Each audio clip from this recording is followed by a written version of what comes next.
थोड़ी देर के लिए आप अपनी आंखें बंद कीजिए और कल्पना कीजिए कि आप एक ऐसे इंसान हो जो किसी बड़े हादसे का शिकार हो जाते हो। प्रशांत महासागर, पैसिफिक ओशियंस, जो लगभग 165 मिलियन स्क्वायर में फैला हुआ है, जिसमें आप एक नाव के साथ गुम हो जाते हो। इतने बड़े और विशाल महासागर में आपका अपना कोई नहीं है, और ना ही आपके पास खाने के लिए खाना है, और ना ही आपके पास पीने के लिए पानी है।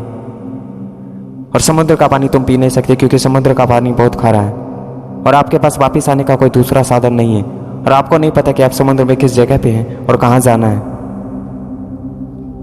कई बड़ी बड़ी जहाजें आपके नज़दीक से गुजरती है, लेकिन इनमें से किसी की भी नज़र आप पर नहीं पड़ती है, और आप बस इस उम्मीद पर बैठे हो कि कोई आएगा और तुम्हें निकाल कर ले जाएगा, लेकिन कोई नहीं आता है। आप अपनी आंखें खोल लीजिए और उस भगवान का शुक्रिया अदा कीजिए, क्योंकि ये बस इमेजिनेशन था।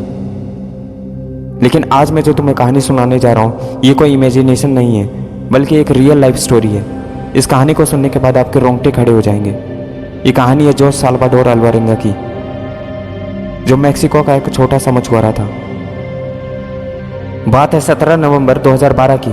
ये वो तारीख है जब अल्वारेंगा मैक्सिको के एक छोटे से गांव से निकला था और सबसे गहरे समुद्र में मछली पकड़ने के लिए उतरा था।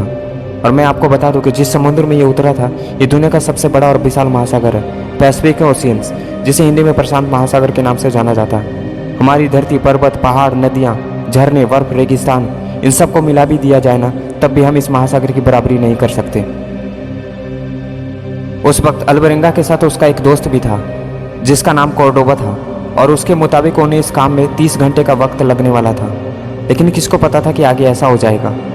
30 घंटे का सफ़र 438 दिन में बदल जाएगा। उन दोनों ने ब्लैक टिप शार्क और सेलफिश मछलियाँ पकड़ने का प्लान बनाया था। खाने के लिए खाना और पीने के लिए पानी भी ले लिया था। लेकिन अल्वारेंगा ने जिस बोट को चुना था, उस बोट में सिर्फ एक ही इंजन था।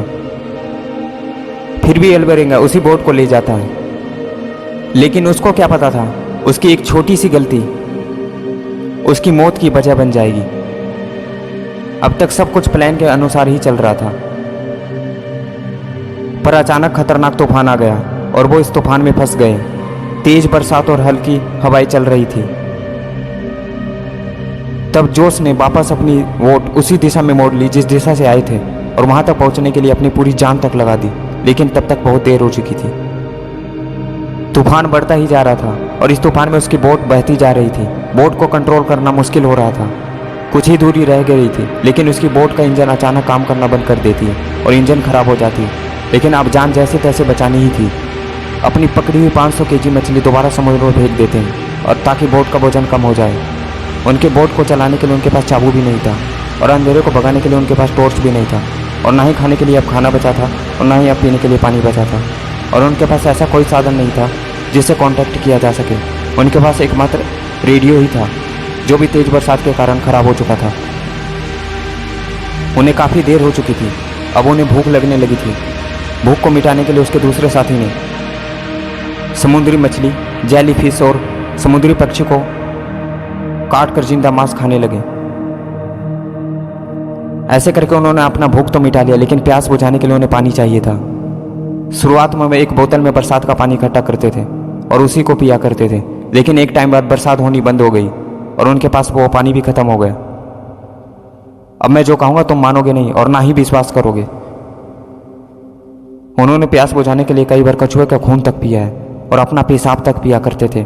उन पर इतना मेंटली टॉर्चर हो रहा था कि तुम तो सोच भी नहीं सकते। करीब 4 महीनों तक उन्होंने ऐसा ही गुजारा किया। फिर जोस के दूसरे साथी ने कच्चा मांस खाने से मना कर दिया और कुछ दिनों बाद उसकी मृत्यु हो गई। जोस के साथी के मरने के बाद जोस अकेला पड़ गया। उसके मन में भी ये विचार आ रहे थे कि मैं भी मर जाऊं। उसका मानसिक संतुलन भी डगमगाने लगा था। उसके साथी के मरने के बाद भी अब भी जोस उससे बात किया करता था। उसे लगने लगा था कि ऐसा करने से मुझे कुछ नहीं मिलने वाला। थोड़े दिनों बाद जोस ने उसके डेड बॉडी को पानी में फेंक दिया, और उसके दोस्त ने कहा था कि मेरे मरने के बाद मेरी डेड बॉडी को तू नहीं खाएगा। जोस ने जिंदा रहने के लिए बहुत सब कुछ किया। जोस अपने स्टार्टिंग पॉइंट से 10,000 किलोमीटर की दूरी पर आ चुका था। उसके पास अब कोई उम्मीद नहीं थी और ना ही कोई सहारा था। सब कुछ भगवान के भरोसे छोड़ चुका था। कई बार अपने आसपास से गुजरने वाली जहाज़ों को सिग्नल देने की कोशिश करता है, लेकिन उसके पास सिग्नल देने के लिए कुछ नहीं था। उसे कोई मदद नहीं मिल पा रही थी। करीब 438 दिन बाद इस नरक में काटने के बाद 30 जनवरी 2014 को जोश ने कुछ दूरी पर पहाड़ देखे जो कि मार्शल द्वीप समूह का एक छोटा सा कोना था। फिर जोश ने बिना सोचे समझे छलांग लगा दी और वहां तक पहुंच गया। अगर उससे ये टापू छूट जाता तो दूसरा आने वाला टापू लगभग 5000 किलोमीटर की दूरी पर था। इतने दिनों बाद धरती पर कदम रखने के बाद वो ठीक से खड़ा नहीं हो पाता है, गिर जाता है, बेहोश हो जाता है। उसकी आंखों की रोशनी भी चली गई थी, घुटने तक सूज गए थे, बाल झाड़ी जैसे हो गए थे। जब जोश होश में आता है तो उसके आसपास के कुछ मालिकों ने उसके अधिकारी के पास फोन लगाते हैं। सबको लग रहा था कि जोश के साथ कोई हिंसा हुई है, लेकिन जोश ने अपने पूछताछ में बिल्कुल सब कुछ सच बताया। जब जोश अपने घर पर पहुंचा तो सब लोग हैरान हो चुके थे, क्योंकि सभी को पता था कि जोश अब इस दुनिया में नहीं रहा। लेकिन ऐसा नहीं था, जोश अभी जिंदा था। जोश के जाने के बाद उसकी 14 वर्ष की बेटी फातिमा अपनी नानी के घर में रहती थी, लेकिन जोश के आने के बाद दोबारा दोनों साथ में रहने लगे और नॉर्मल लाइफ जीने लगे। लेकिन कहानी में अभी ट्विस्ट बाकी है। जोश के साथ समुद्र में जो दूसरा साथी गया था, उसके माता पिता ने जोश पर घिनौना इल्जाम लगाया।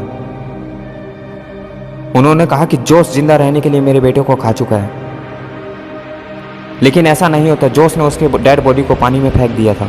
इस कहानी से हमें क्या सीखने को मिलती है? इस कहानी में उस इंसान के साथ बाकी सब कुछ होता सिवाय एक मौत के, लेकिन मर कब का चुका था, लेकिन जिंदा रहने की जिद थी उसमें, तभी इतने दिनों तक जिंदा रह सका। लेकिन तुम तो जिंदा हो, क्यों अपनी जीती जागती लाइफ को मुर्दा लाश की तरह बना रहे हो? तुम्हारे पास सब कुछ है, हाथ है, पैर है और उससे अच्छी हालत में हो, फिर भी तुम क्यों कुछ नहीं करते हो? क्यों मुर्दा लाश की तरह बैठे रहते हो? क्यों अपने हाथ पैर नहीं चलाते हो?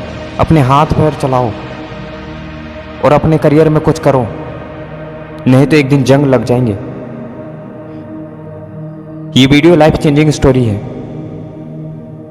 और आशा करता हूं कि आपकी लाइफ में भी कुछ चेंज हो।